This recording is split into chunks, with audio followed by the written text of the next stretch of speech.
the capital city. I'm really bad with foreign languages. I'm so... chose to Seoul. Seoul? Seoul? Seoul. Really? That's cool. I was like... Say the word say and then like Seoul.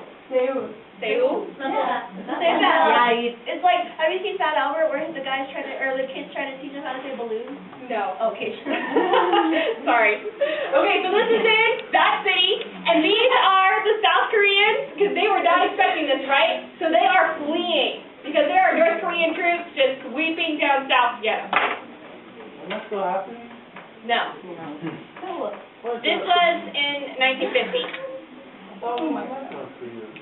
You're right. Oh, wait, I thought you meant like this still happening. You're right, there is still lots of tension between North and South Korea. Nuclear weapons, all kinds of stuff. You're exactly right. Okay, so 16 nations in the United Nations come to the aid of South Korea. I don't think this is on your timeline. So we send over 520,000 troops, and over 90% of those are American. So how do we feel about South Korea? Good. Good. We want to support them, right? Because what is our foreign policy?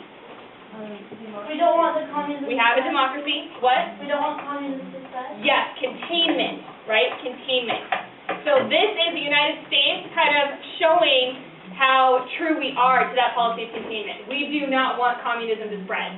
So that is why we go in to South Korea, to stop communism from spreading, right? We don't want it coming down from North Korea. Do we still do that? Yeah, let's talk about that. Do we still do that? Yes. Is that why we're in war right now? Which war are you talking about? Right now? With? Yeah. Oh, how many wars are we in? I know. I didn't know if you were referring to the Libya attacks now, too. Oh, are we Yeah. in that now? We are. Oh. Over the weekend. When? Oh, okay. Yeah. So it was recent. It was recent. You didn't miss too much. What do you guys think about that? Is this good? Is this policy of containment good? Should we still be following it? Yeah. Should we mind our own business? No, we should follow it. We should follow it. Why? Because we said we would. Okay, think about it. Anyone else? Yeah. Helping out people? Oh. Who are you looking for? Oh, okay. Me? Yeah. no.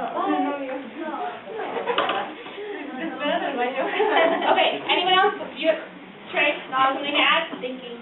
Henry, do you have something to add? What do you think? You brought this up. You don't have a thought on it? Anyone else? No one? Okay, think about it. We'll come back to it at the end, okay? Okay, so in addition to our over 500,000 troops, there are also, girls, 590,000 South Korean troops. So right now, do we have a lot of men? Yes. Yes, lots of manpower. And they are all under the command of General Douglas MacArthur. Does that name sound familiar? Yes. Why? Because. What was he in before? World War II. World War II. Yeah, exactly. Okay, so this is, can you guys see this picture? This is MacArthur right here with the binoculars. Is he good? What? There are mixed opinions about him. Who asked that, Kimberly? Yeah. We're going to go into it towards the end. He kind of had a falling out. Kind of went a little crazy. Yeah. I did too. Here are some of the American troops. So, can you guys tell, what are they in? Trenches.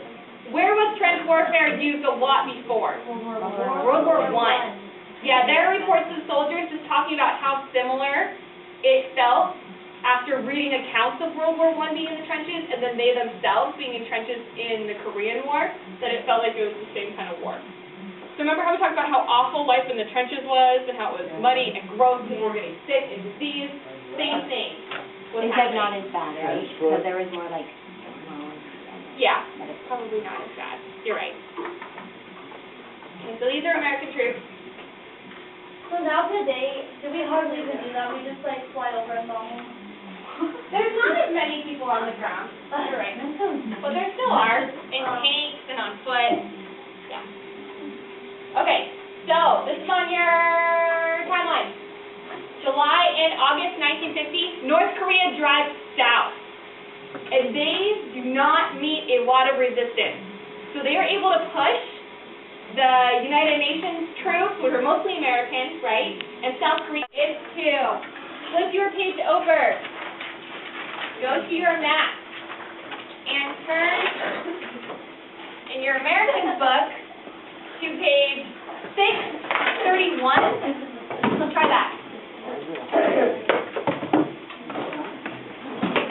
It should be a map that looks identical to the one you guys have.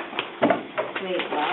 Turn to page 631. Is 631 or 613? Oh, sorry. 613. Thanks, Trey.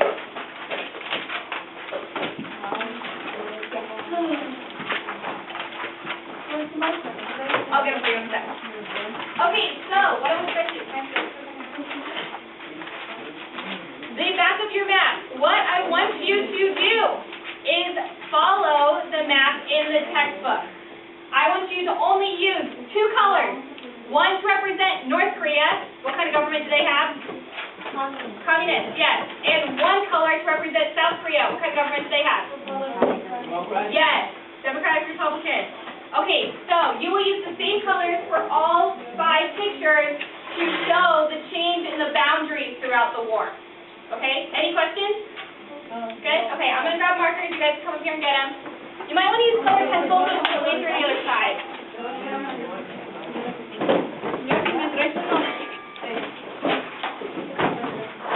I'll put them here, okay? Steve, you can't take all of them. You need to take 2. Okay. Pick them up.